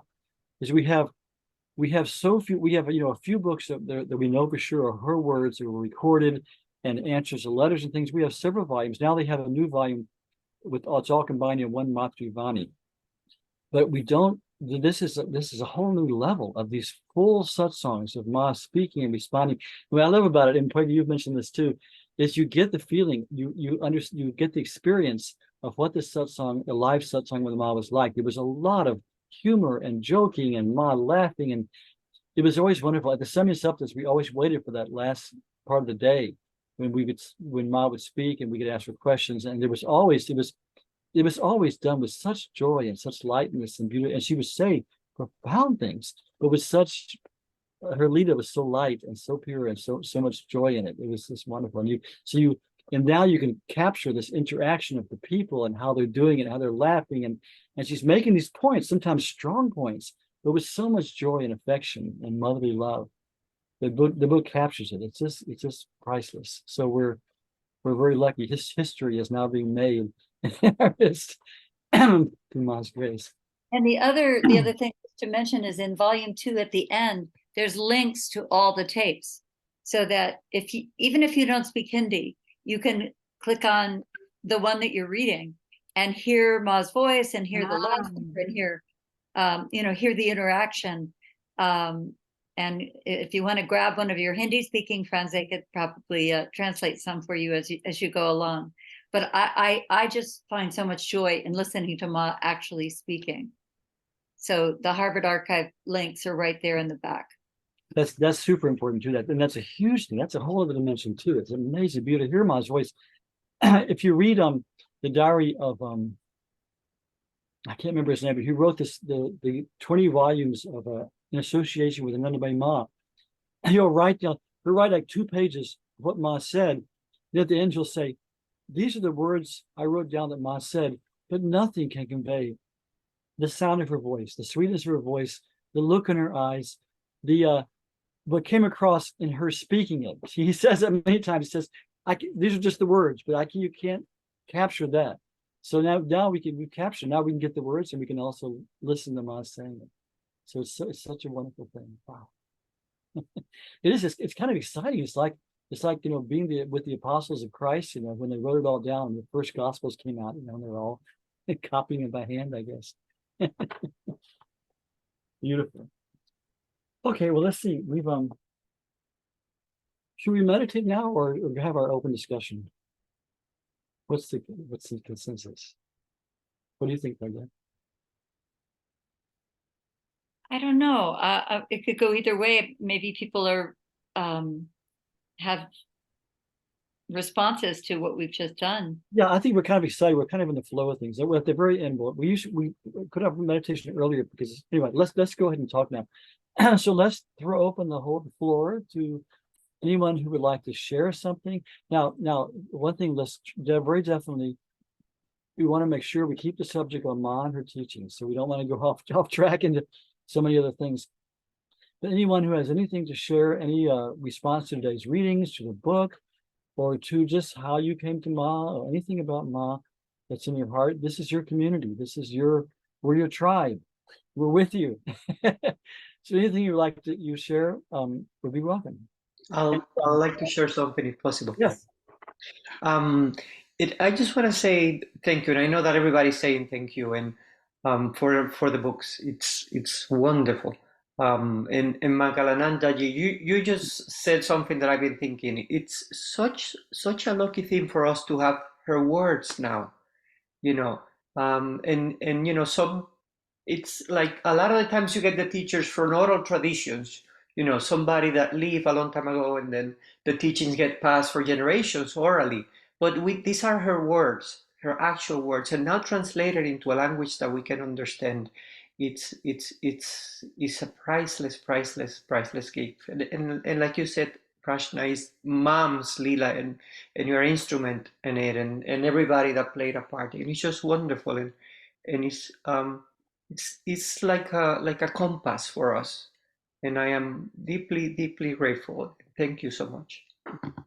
Very beautiful, beautifully put, and very true sentiment. Yes, yes. Anyone else? Thank you. Yitesh has his hand up. Please.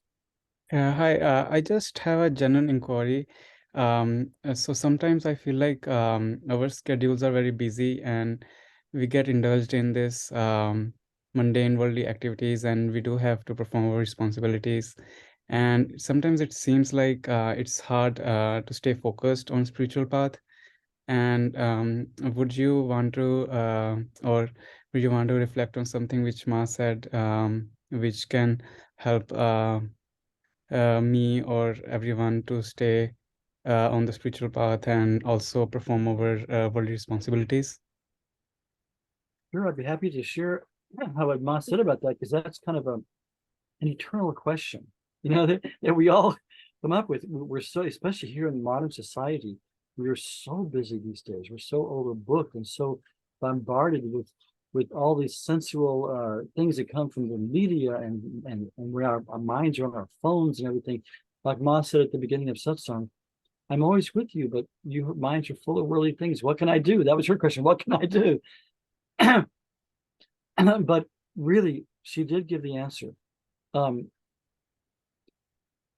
It's always talked about how the mind cannot comprehend Brahman, cannot comprehend God.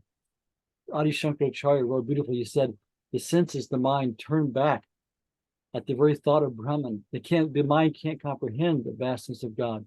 The mind can't think of the greatness, the holiness of God. It's beyond the capacity for the mind to think of. So someone once asked Ma this very question. I think we mentioned this before. And they said, Ma, you're telling us always think of God. But in one breath, and the next breath, you say it's impossible for the mind to think of God. So that's a contradiction. What are we supposed to understand? And Ma said, that's a very good question. And she said, yes, God is beyond the senses, beyond the mind, can't be comprehended by the mind. And he said, God has left two things in this world, avatar and nam. So avatar, I got an amen on that one. So the avatar is God's descent into the world many times, as Krishna says in the Gita, from age to age, from yuga to yuga, when righteousness, when dharma declines, I embody myself and save the righteous and put wrongdoing to sleep. So God has come as Rama, as Krishna, as Ramakrishna, as Ma, as Jesus, as all these different things. And so to take refuge in one of the forms and manifestations of God. And then the most important, which Ma stressed virtually with every breath, she said, and every saint in every tradition has said, the Nam, the name of God. And the name of God is, any true guru would tell you this, the name of God is God himself, God herself. So any of these divinely revealed names, these mantras, can be used from any tradition. There's a Sufi tradition that say, La ilaha illallah, or Hu. There's Jewish traditions. In the Christian tradition, they have the prayer of Jesus, the name of Jesus. In every tradition, in Hinduism, we have, in Sanatana Dharma, we have so many divinely revealed mantras. And these mantras, one should be taken that we feel an attraction to, or if the Guru gives you one, that's the one you use. But we have this particular name of God, we call it the Ishta Mantra, the name of the beloved to us, that touches us the most. And the more we can keep that in mind, the more our day will go in the remembrance of God. It's the one thing we have, the one tool we have, which is inexhaustible and always comes to our rescue and never lets us down and always helps us. If we're meditating on it in the morning and meditating on the evening, and then we're trying to say it throughout the day, and we'll find if we try to make time to say it, we'll find there's so many opportunities to say it. Instead of grabbing our phone and looking at it, instead of turning on the radio in the car, instead of looking around distractedly, if we just we find little moments where we can say when we're walking, when we're working. Ma says when you're working with your hands, make the very work you're doing, peeling a potato, make that the mudra.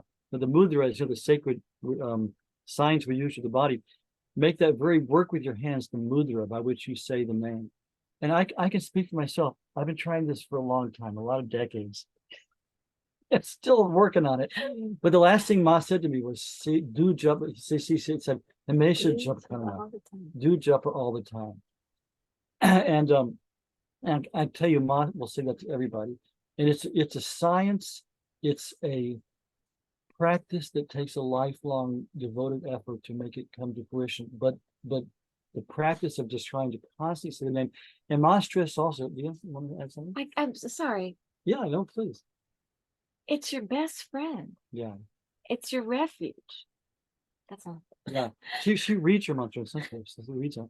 Anyway, but the more we work in different ways, like you work with these, writing the mantra, she has it written and she sits and just reads it slowly. And the more you can remember it throughout the day, then you're with Ma. When you're saying that name of God is vibrating in your heart. And Ma recommends using the breath. That again, this would be a matter of personal choice if it works for you. But Ma many times talked about how, and that's the way I do it. When you learn to keep the mind on the mantra with the breath, with your natural rhythm of the breath, you vibrate the mantra, so it's sounding in your breath. That really helps you because you're breathing all the time. And if you can link the mantra to it, you'll be breathing the mantra day and night. And it becomes a japa. That means japa that goes on spontaneously by itself. But that doesn't happen for a long time. You have to make the effort to do that. But japa, the repetition of mantra of any prayer is really the one. Ma always said, the mind is this thing like a kite, which just soars everywhere. But if you keep it tied with the string of the mantra, the God's name, you can keep it under control and make it go where it wants to go. But it is true, like Gloria said, that mantra becomes your dearest friend. I won't tell the whole story. I've told you before how I got lost in the jungle one time in South India. And I walked all night with this jungle with everything going hoo, and all these things. There were literally tigers in that jungle. And I was like, but I had the mantra. And it became so alive in my heart that I felt no fear. I just felt Ma's presence. So the mantra becomes, like Gloria said, your best friend. So the answer is, any saint will tell you, Ma will tell you repeatedly, say the name of God and have a mantra you work with, and that will get you through your day in a divine way. When you're in pain, when you've got to go through something painful like a procedure, take that mantra deep in your heart and it protects you. An example of that, she's a doctor and she sticks people with needles. And I'm one of her patients. And I was getting this procedure. It was so painful. I said, "Oh God, okay." And she said, "Say your mantra." I said, "Oh yeah." I started saying my mantra. It is true. The mind just withdrew from the pain that was there, but it was just like in the mantras. A living example. Okay, does that answer your question? Yes, I think one of the satsanga which I heard, Ma also said like set aside 10 or 15 minutes every day or at a particular amount of time. So and do it. It doesn't matter whether you have something else to do that time, but set aside that time just to remember God. I think that was one of the instructions which Ma also gave one point of time. Yes, very true. She would say this. She would say at the end of something subject, "I'm a beggar. I'm asking for bhiksha. Give me this one thing, please." She would say, she even said, just set 15 minutes aside. And she said, make it for the rest of your life at that time. Whatever you're doing, you stop. If you can, stop remembering God. But if you can't, at least while you're doing it, have that time. And among Ma devotees, this is a big thing. The time for Mon usually is 8:45 to 9 at night. That's what it is in all the ashrams, in our ashram in India too. But she asked people, just set aside this time. And then she said from there, it can lead to more things. Now I once saw a chart of how many hours you're supposed to be meditating according to your age. And the older you got, the longer you meditate. So she also wanted people to meditate. But it is true, if we can set aside a certain amount of time and just dedicate it to God. Ma was very big on that. That's another tool we can use to try and remember God. And why are we remembering God? The whole idea is we're we're trapped in this samsara, we're trapped in this aham, as we were talking about earlier, but simply because our mind, our thought is not concentrated. We've become identified with just the body and this little ego and this little story we have around ourselves, and that's our bondage. So to break out of it, we have to learn a new way of thinking, and thinking the mantra is a way that we, again, just to expand on what Ma was saying, we expand the feeling of I-ness beyond the body, beyond this little self, beyond this little life and its experiences. We expand it to our real nature, and we deepen it to our real consciousness. So our real consciousness is always there, but it's clouded over by all these thoughts. So the mantra is one way of really expanding the aham to infinity. As Ma said, what did she say? If I can merge it into the divine, so it becomes soham. Okay, that was, any other questions? Does that's answer your question, or any more from that? Yeah, that's very helpful. Thank you. Thank you. Good question. Thank you. Okay, next we have David Aslier, also has his hand up.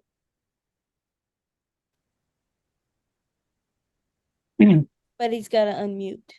Yeah, be sure to unmute David, the lower left hand of the screen. Okay.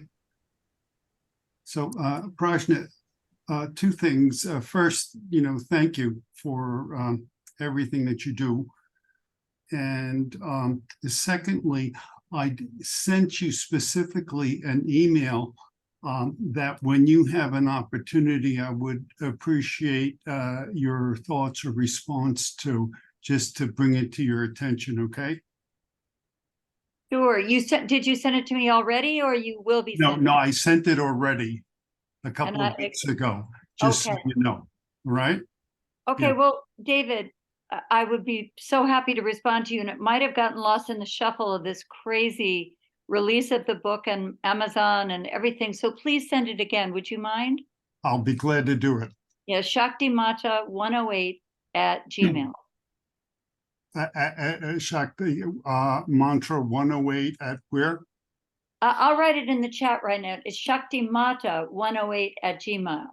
Okay.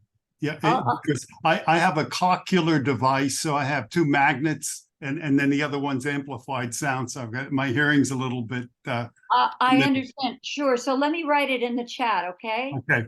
Thank you. Yeah. Thank you. I'd love to respond. Okay. Very good. Very good, David.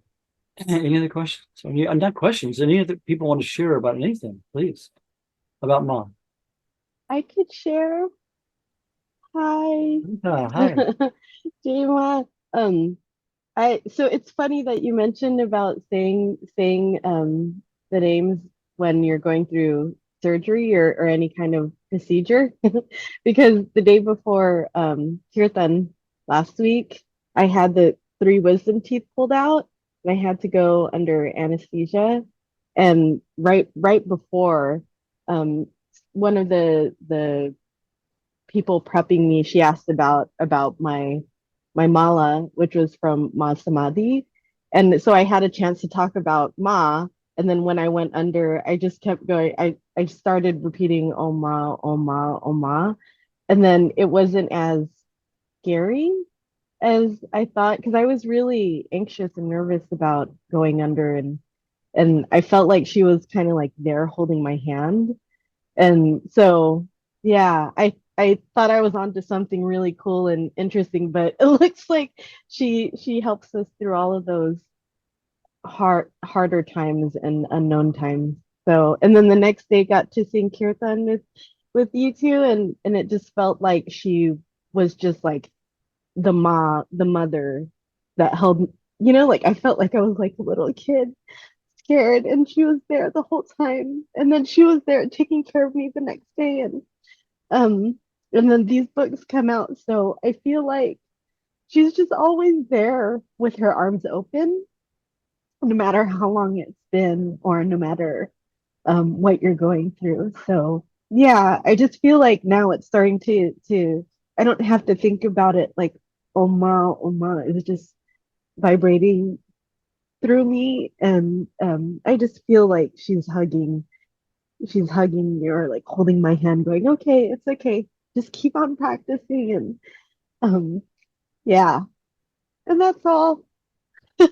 Oh, thank you, Savita. And 100% true. 100% true. Proven experience. Wonderful. Yeah, it's true. When you have a mantra, I tell you, it comes to you in times of need. That's true. And if you get, again, if you have a negative emotion, like anger and things coming up, you can say the mantra. It really helps. I just wanted to add one thing, and Yatesh's question was really remarkable, and excuse me, it brought out the teacher in me, unfortunately. But and something to remember is that, with our busy lives, sometimes you only have 5 minutes or 3 minutes. So you just use that 3 minutes, and then don't beat yourself up about the fact that you couldn't do an hour-long practice that day. Because everything that we do is beneficial for us in terms of any kind of practice that we do, even if it's just paying attention to your breathing for a few minutes. And then we're good to go. So just a little caveat. Very true. Thank you. That is true. Like I say, we could find little ways to properly fill those few minutes rather than just wasting them, looking at TV or looking at our phone, all that stuff. Yeah, it's true. But also it's true that we don't beat ourselves up over it, but consistency in practice is super important because the effects of meditation are cumulative. They build up day by day by day. If you miss a few days or even one day, there is a break and you have to build it up again. So I've had people say to me, oh, I don't have time to meditate a little bit. But, we have time to watch TV, we have time to eat, we have time to talk to our friends, we have time to read the newspaper or whatever people do these days. So if we really value our practice, we find time for it, we make time for it. And you just make a schedule. Yeah, we have to be orderly, but if you make a schedule and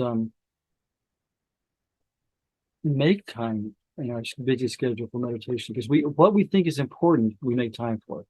We play with our kids, we play with our grandkids, whatever. But we make time for it because it's important to us. So if we take meditation practice seriously, we will make time for it and keep it. And like I say, you use the small. What you said is totally true. You use the small times wisely, and you don't beat yourself up if you miss something. But my point is, we can make time for it in our busy life if we think it's important. Yeah. We can't even imagine waking up and not meditating. What else would you do? What would you do with ourselves? Yeah, what would you do with ourselves? Thank you, Bill, for that question. Anybody else? There's a lot in the reading today. No one has any comments or thoughts about that. Okay. Oh, yeah, yes, Michael. I was thinking back to this thing that you were talking about earlier about worshiping Ma. And I've fallen in love with this prayer that's in the back of Mother Reveals Herself. It's called the Matrika Dhyana. And it's basically worshiping Ma's, it's about worshiping Ma's feet. It's really beautifully written. And I've memorized it. I recite it every morning. And I find so much beauty in this. It's not only, it's the whole tradition of like the poems, about Kali and the worshiping. And so, but when you were saying earlier, like, no, you don't, I was wondering if you were saying, no, this is a Hindu thing, that's part of their culture. We don't need to do that. But, I find it's just a really beautiful. I was in no way saying that. I worship Ma every morning. I do a Shiva Puja and Ma Puja every morning. I was saying that Ma's never told people to worship her, but that's the response of the devotee we want to worship. And it is true. People say, oh, there's this empty ritual, this thing that they obviously have never done ritual before because no ritual is empty. Ritual takes you out of yourself, out of your small personality to relate to a higher dimension. And Ma said part she didn't say it to her, but Ma is our object of worship. So we're obviously going to worship her. But Ma said in sadhana, there were 6 things? She said, Japa, Dhyan, Puja, Pat, Kirtan, Satsang. So one of them is puja, is worship, some kind of worship. And I am a real adamant supporter of a formal puja. It's nice when it's real simple. But when you're doing an offering, because puja is, again, we're so caught up in our little selves. We want to do something to pull ourselves out of ourselves. So when you're making a formal offering, you're offering a flower, you're offering some incense, you're ringing a bell. First of all, you're just concentrating on the divine, concentrating on something higher and wider than your little self, small self. And also, you very, very definitely create a link. Like Ma said, everyone who came to me already had a link with me, and now I form a link again. And when we're doing something, we're offering something, when we're just making a small offering, like Krishna says in the Gita, if you just offer a flower, a leaf, even water, I accept it lovingly. So when we were making a formal offering, and like you're making an offering, and also in the Gita it says this yagya is sacrifice, is offering. And he said the world is based on this offering. So you're making the offering, you're making the yagya of prayer, of mantra, of remembrance that way. It's a beautiful offering. Yeah, but we need to do that. We need to have, Ma said, to have your connection with the divine, there are things you do. First of all, you form a relationship. Second of all, you make offerings. You work on, just like we are in a relationship on earth. It's something you have to work on. It doesn't just happen automatically. We all know that. You got to work on it. So you got to work on your relationship with the divine too. So yeah, worship, that's a beautiful practice, Michael. To think of Ma's feet, and that's what we do. I'm definitely not discouraging worship Ma. So I'm just saying that she never said it. That's our response. She never specifically said it. She also never forbade it. Forbade it? What's the last word? She didn't prohibit that.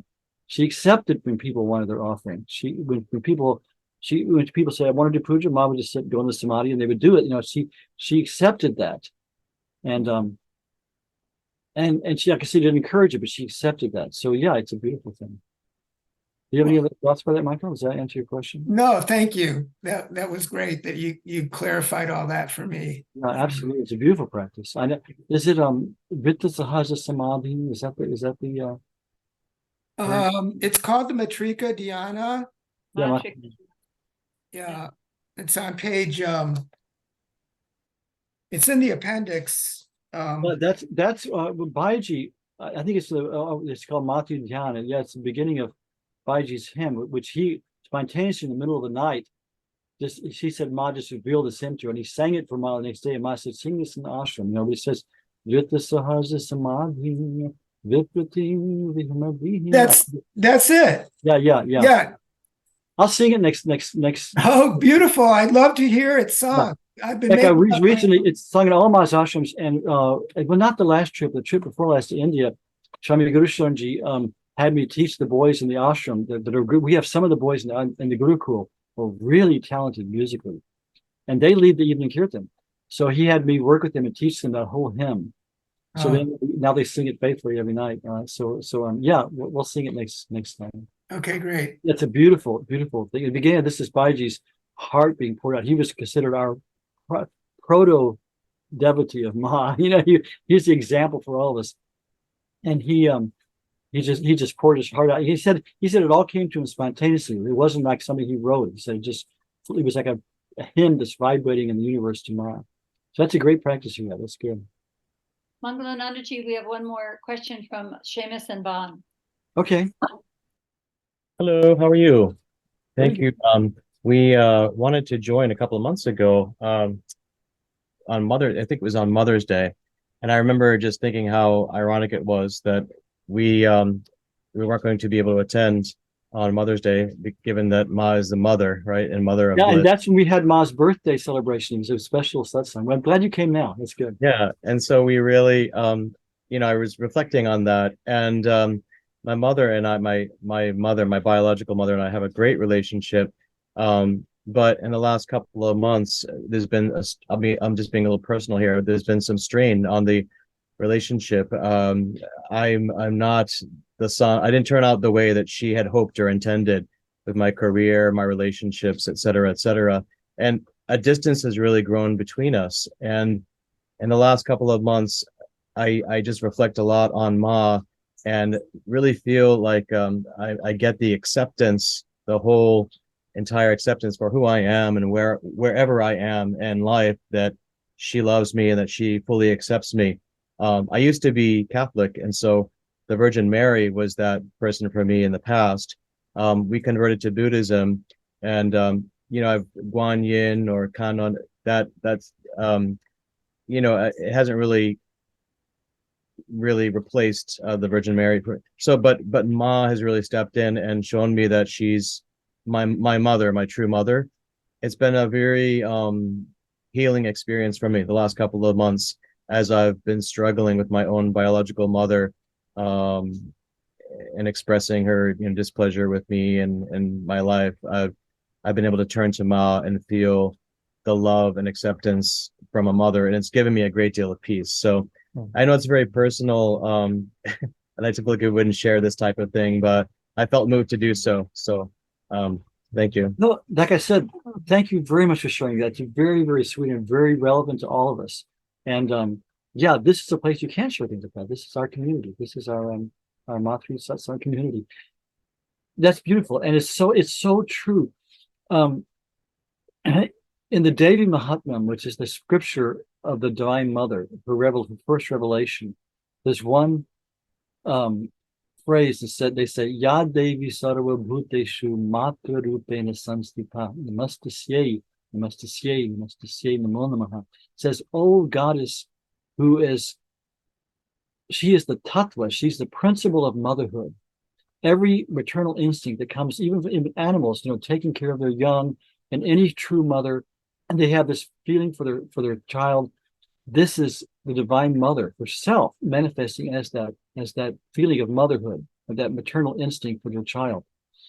And Ma is the very source of that. Ma is the Divine Mother who manifests through our biological mothers. And our biological mothers, try, but they're human. They have these crazy minds like all of us. And so, it gets distorted. That beautiful instinct sometimes gets distorted and they get a little weird. That's normal. It's human.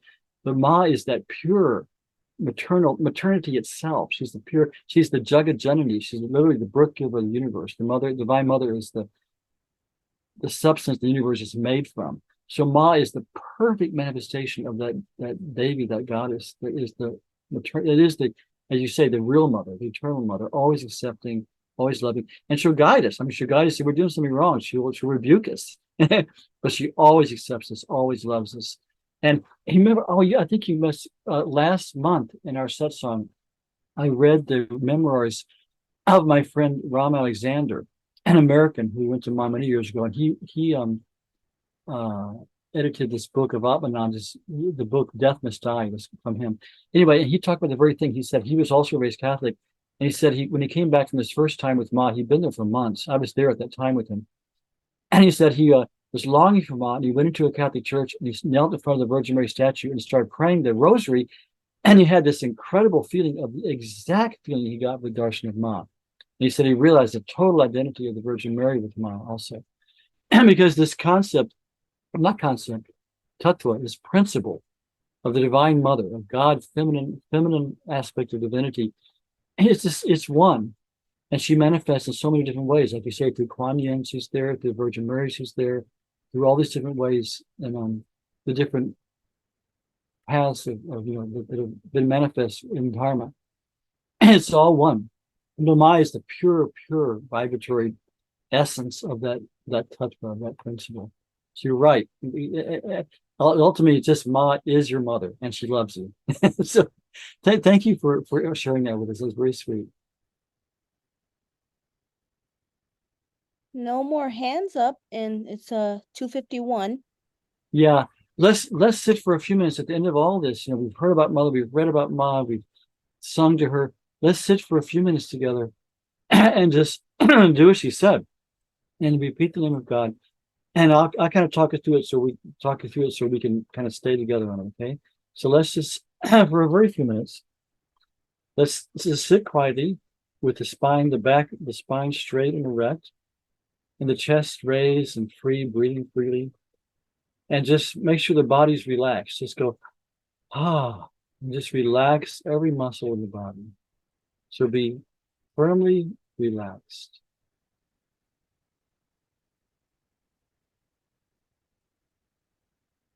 And then we just make sure the mind is resting serenely in the present moment. Just feeling the spaciousness of here and now, letting go of the past, letting go of the future, letting go of mental talk, just relaxing and now, right this moment.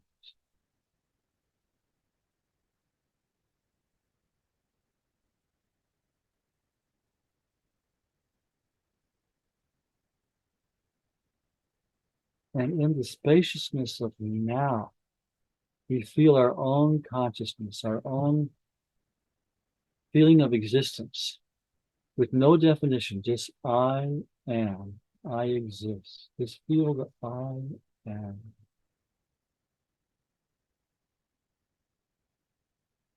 And then this I becomes aware of the breath moving in front of it. So we just watch the breath, feel its touch of the nostrils, and just feel the natural rhythm without changing it. However the breath is moving, just feel the full inhalation and exhalation of the breath.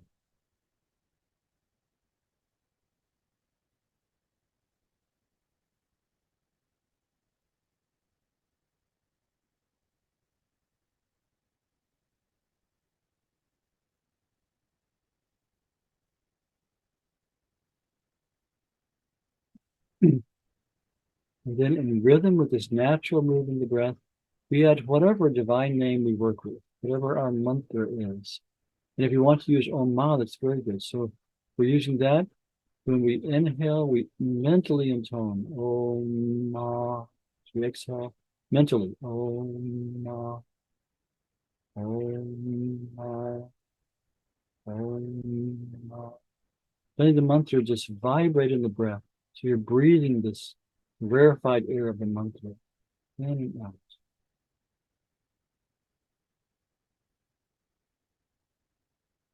And we add the heart. We don't do it just routinely. We pray the mantra. We, in whatever bhav we have, we say it with love, devotion, longing, gratitude, whatever it is, we put the heart into it also. So we just continue with that. With heartfelt repetitions of the mantra coming in and out with the breath.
Om Bhagata Bhavanashye Ananda Ghanamurte Yana Bhakti Pradayam Matasti Brahman Vishnu Anandamayi Mata.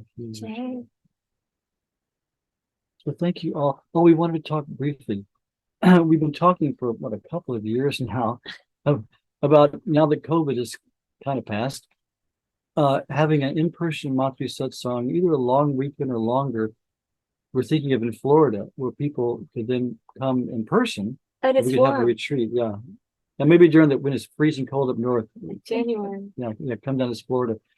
But we want to see if, before we start looking into it more with arrangements and all that, we want to see, are people interested? So would people be interested? Well, we'll give you months in advance notice. And we may even wait, if it's too late now, wait, we're thinking sometime in 2024, maybe even wait another year. But would people be interested in sometime in 2024 having a in-person retreat for our Mati Satsang community? Can To you come. put something in the chat? Yeah. And we'll add it. Yeah, that's a good idea. If you're interested in this and you think you could actually do it, attend, put it in the chat, and if we see enough people are interested, we'll pursue it further. Okay. Yeah. That's a good idea. Looks like Okay. the consensus is in. Yeah, Jen, what was that? It looks like there's a consensus People are, to do it. Yeah. people are Good, super good. here for it. But don't, please don't close the meeting so I can get all the interested parties. Yeah. Yeah. Okay. Okay. Good, good. Okay. Well, thank you all for joining us today. This is a wonderful community effort we're doing together. That's the thing. We're doing it together and remembering Ma and thinking of how we can apply her words to our life and make progress and draw closer to her, to eternity and to our own spirit resting in her. So we're every third Sunday of the month. Please join us whenever you can. If you want to unmute and say goodbye, we can do that. If anybody has anything else to say. Thank Jay, you to Catia for that beautiful offering. Yes, Yeah. thank you, Catia, with a beautiful, beautiful kirtan. We figured out maybe we'll switch off. I'll do 1 month and she'll do the next month or something. That was absolutely divine, really wonderful. Thank you very much for the invitation, Mangalananda ji, and thank you so much for the beautiful readings of Prajna and everything, and the beautiful everything. Yes, thank you. Jai Ma.